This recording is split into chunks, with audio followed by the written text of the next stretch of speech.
Ek is Rinus van Sandwyk van Sion Gemeente in Parys en wat 'n voorreg om vanmôre 'n nuwe Bybelboek saam met jou te begin deurwerk. Hierdie boek, Filippense. En die opskrif van vanmôre se oordeenking is volkome blydskap. Dis ook die opskrif en die hart van hierdie hele boek. Vanmôre gaan ek nie 'n teks uit Filippense lees nie, ek sal môre daarmee begin. Vanmôre wil ek die woorde van Jesus aanhaal in Johannes 15 vers 11. Dit het ek vir julle gesê, dat my blydskap in julle kan bly en julle blydskap volkome kan word.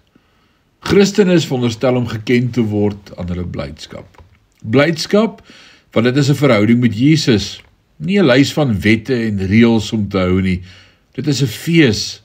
Die idee dat geestelikheid gepaard gaan met suurlemoensap? Nee. Jesus wil hê dat sy blydskap in ons sal woon en volkome sal wees.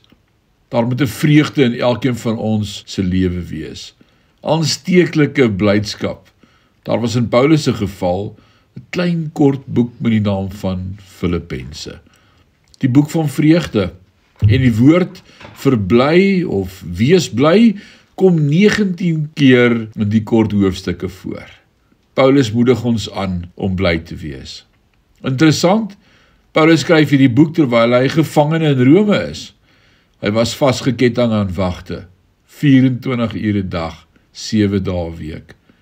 Hy is verhoor afwagtend, nadat hy deur 'n wettiese geregtelike nagmerrie moes gaan in Handelinge 21 tot 28. Hy is op wag na die keiser. As daar ooit 'n tyd was vir 'n heilerige klaaggesang, sou dit sekerlik nou wees.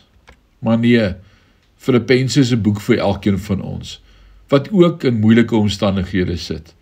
'n boek wat vir jou sê, tel op jou kop, wees bly, God is in beheer. Môre begin ons met hierdie awesome boek. Mag jy 'n wonderlike dag hê, die Here seën jou. Amen.